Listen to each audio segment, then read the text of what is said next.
शर्मनाक और दुखद जो घटना घटी है, जिसमें सरस्वती बाल विद्या मंदिर कॉलेज की 12वीं की छात्रा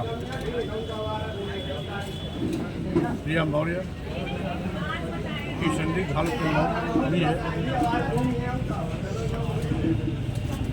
ऐसा भी प्रतीत होता है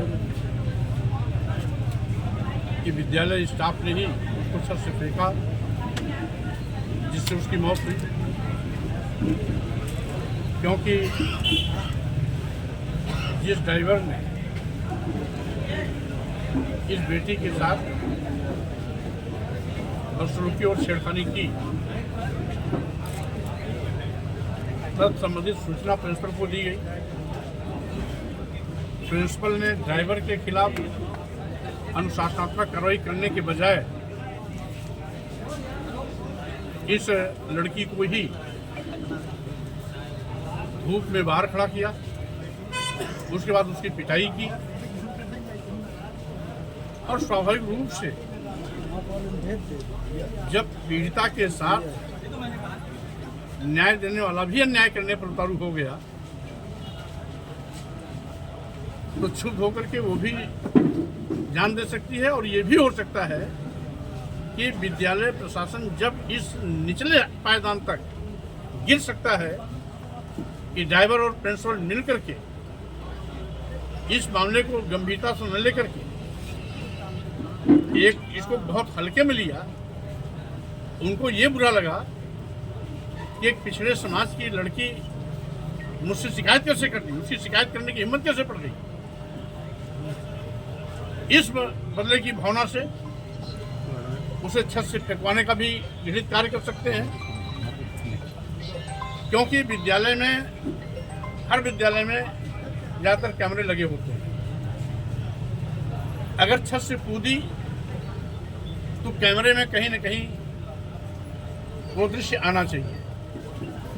जो कैमरे से उपलब्ध कराया जा रहा है वो बीच में गिरते हुए और जमीन पर आते हुए देखा जाता है, लेकिन छत से कूदी या छत से फेंकी गई इसकी कोई तस्वीर नहीं आ रही। इसमें प्रधानाचार्य की मिलीभगत है और सारी गलतियां प्रिंसिपल की ही है। अगर अनुशासनात्मक कार्रवाई होती ये नौबत ही नहीं आती। 5 से 6 दिनों तक उनकी गिरफ्तारी नहीं हो पाई। ये और भी दुखद है, आज पूरे प्रदेश में जंगल राज है। गुंडे, माफिया, अपराधी, अराजक तत्व बेखौफ होकर के दिन दहाड़े कानून की धज्जियां उड़ा रहे हैं। योगी बाबा केवल भाषण देते हैं कि उत्तर प्रदेश में कानून का राज है, लेकिन कानून नाम की कोई चीज रही नहीं गई। और आज पुलिस प्रशासन से लेकर के जिला प्रशासन, प्रदेश प्रशासन देश को तबाह करने पर लगा हुआ है, प्रदेश को तबाह करने पर लगा हुआ है, लूटने पर लगा हुआ है। हमें यहाँ ये भी जानकारी मिली कि इस प्रिया की मौत पर जब क्षेत्रवासी मिलकर के शोक संवेदना में कैंडल मार्च निकाल रहे थे, तो खागा का कोतवाल लाठीचार्ज भी कराया और कई लोगों को नामजद करते हुए अज्ञात में सैकड़ों लोगों को परेशान भी करना शुरू किया है। जाके धमकी दे रहा है जात सूचक शब्दों का प्रयोग करके, अरे तो मौर्या की लड़की मरी है, तुम क्यों गए थे। मुस्लिम समाज का कोई आदमी आया, उसके घर पहुंच करके धमकी दे रहा है। यादव समाज का कोई आदमी आया, उसके घर धमकी दे रहा है। कोई दिवाकर समाज का आया, उसके घर धमकी दे रहा है। कोई प्रजापति समाज का आया, उसके घर धमकी दे रहा है। आखिर ऐसा कोतवाल जो कानून का रक्षक है, वो खुद कानून का भक्षक बन गया है। और स्वाभाविक रूप से ये बहुत ही घृणित कार्य है कि इसमें न्याय दिलाने के बजाय यहाँ का कोतवाल अपराधियों को बचाने में लगा है, यहाँ का पुलिस अधीक्षक अपराधियों को बचाने में लगा हुआ है। क्योंकि अपराध करने वाले दोनों ठाकुर बिरादरी के हैं, इसलिए ये अपने को योगी समझते हैं। लेकिन मैं कह देना चाहता हूँ, लोकतंत्र में जात पात का नंगा नाच बहुत दिन तक नहीं चलता है। ये जात पात का नंगा नाच करने वाले लोगों को सबक इस प्रदेश और देश की जनता सिखाएगी। और साथ ही साथ जो इनका पाप है, वो पाप का घड़ा भर गया है। आने वाले समय में इनके पाप का घड़ा भांडा फूटेगा। आज लखनऊ में डिलीवरी बॉय की हत्या हुई है। ये नित्य प्रति ऐसा हो रहा है। कहीं कॉलेज में पढ़ने वाली बच्चियों के साथ बलात्कार की घटना हो रही है, कहीं छेड़खानी की घटना हो रही है, कहीं लड़कियों के साथ सामूहिक बलात्कार की घटना हो रही है, कहीं पर आज पुलिस वाले ही लखीमपुर में एक दलित नौजवान को पीट के थाने में मुआ दिया। और इस प्रकार से रोज कोई न कोई घटना घटित हो रही है। और उसके शिकार सबसे ज्यादा या तो दलित हो रहे हैं, पिछड़े हो रहे हैं, या मुसलमान हो रहे हैं। इन तीन समाज के लोगों की बड़े पैमाने पर इन पर कहर टूट रहा है। और अपराधी ज्यादातर मुख्यमंत्री की बिरादरी के हैं। और आज जितने भी मुख्यमंत्री की बिरादरी के लोग हैं, वो अपने को सब मुख्यमंत्री समझते हैं। और यही कारण है कि बेहिचक बेअंदाज होकर कानून की धज्जियां उड़ा रहे हैं और मुख्यमंत्री गूंगे बहरे अंधे बनकर के तमाशा देख रहे हैं। आगामी उपचुनाव किस तरह देख रहे हैं आप? आगामी जो उपचुनाव है किस तरह देख रहे हैं आप? देखिए,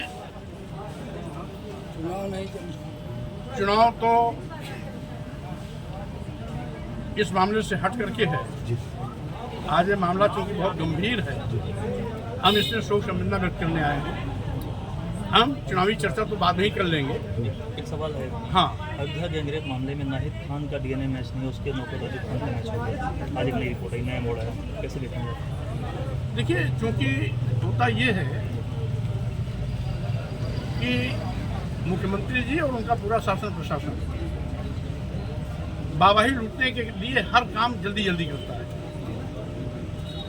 वो ये नहीं देखता कि सही मायने में दोषी कौन है।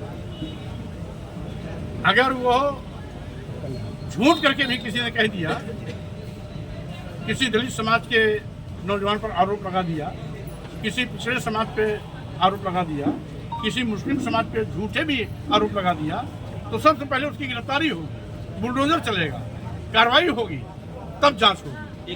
जबकि होना ये चाहिए, ऐसे मामलों में तत्काल त्वरित प्रभाव से जांच की कार्रवाई होकर के अपराधियों के खिलाफ कठोरतम कार्रवाई होनी चाहिए। किसी भी अपराधी को बख्शा नहीं जाना चाहिए। जाति, धर्म, पार्टी से ऊपर उठकर अपराधियों के खिलाफ कार्रवाई होनी चाहिए, क्योंकि अपराधी की कोई जात नहीं होती, अपराधी कोई धर्म नहीं होता। अपराधी अपराधी होता है और अपराधी का मानक अपराध होता है। इसलिए अपराध के बिना पर अपराधी को सजा दिलाना चाहिए। एक बयान है रणदीप सुरजेवाला का, उन्होंने कहा कि योगी आदित्यनाथ का राजनीतिक कैरियर पूरा ब्राह्मणों की हत्या, उनकी राजनीतिक हत्या करने के बाद बढ़ा, तब तक जो बढ़ा है राजनीतिक हत्या करने के बाद। अब बहरहाल सुरजेवाला जी ने क्या कहा क्या नहीं कहा, ना मैं मौके मौजूद था, ना मुझे जानकारी है।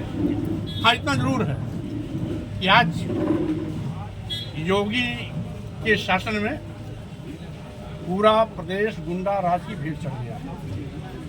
कानून नाम की कोई चीज नहीं रह गई। गुंडे, माफिया, अपराधी, अराजक तत्व कानून की धज्जियां उड़ा रहे हैं। आज कानून गूंगा अंधा बन करके केवल लोगों के लिए तमाशा का विषय बन गया। विशेष रूप से यदि प्रदेश में मुख्यमंत्री की बिरादरी का कोई व्यक्ति कितना भी गंभीर अपराध क्यों न किया हो, उसके साथ खून माफ। आज बड़े पैमाने पर जाति और वर्ग के भेद पर यह सरकार काम कर रही है। दलित, पिछड़े, मुसलमान, इनके निशाने पर वोट देने के लिए दलित भी हिंदू, पिछड़ा भी हिंदू, लेकिन जब सत्ता में आ जाते हैं तो भाजपा के लोग दलित और पिछड़ों तथा मुसलमानों को दुश्मन नंबर 1 मानते हैं। तो स्वाभाविक रूप से सरकार के इस घृणित रवैये की मैं घोर निंदा करता हूँ। जिस मामले पे आप आए हैं इसमें स्टेप अगला क्या होगा आपका? मैं इस पर एसपी से बात किया हूँ, एडीजी से भी बात करने का प्रयास किया, अभी बात नहीं हो पाई। इसमें जो भी दोषी हैं उनको सजा दिलाने का पूरा प्रयास करूंगा। अगर पुलिस प्रशासन हीला-हवाली करता है, अपराधियों को बचाने की कोशिश करता है, तो आगे यदि कोई बड़ा आंदोलन करने की आवश्यकता पड़ेगी तो मैं उसके लिए भी फिर इस सरजमी पे आऊंगा। सर, देखा गया कि प्रधानाधिकारी अपने को क्लीन चिट दे रहा है। अपराधी कभी भी नहीं स्वीकार करता कि हम अपराधी हैं, तो अपराधी के इस प्रकार के एफिडेविट देने का औचित्य क्या है? अपराधी अपने अपराध को कभी कबूला है क्या? और सरासर हमने लड़की के पिता की तरफ से जी प्रधानाचार्य को दिया गया प्रार्थना पत्र भी देखा। अगर प्रधानाचार्य ड्राइवर के खिलाफ अनुशासनात्मक कार्रवाई कर दिए होते तो शायद इस लड़की की जान नहीं जाती। हमें तो ये भी संदेह हो रहा है कि कहीं न कहीं प्रिंसिपल की साजिश से ही उस लड़की को स्कूल के छत से फेंकवाया गया हो, क्योंकि सीसीटीवी कैमरे जो तीसरी, दूसरी और पहली मंजिल पर लगे हैं, उन सब का ब्यौरा विद्यालय प्रशासन नहीं दे रहा है, और विद्यालय प्रशासन सीसीटीवी फुटेज का ब्यौरा नहीं दे रहा है। इसका मतलब है कहीं न कहीं दाल में काला है। Thank you sir.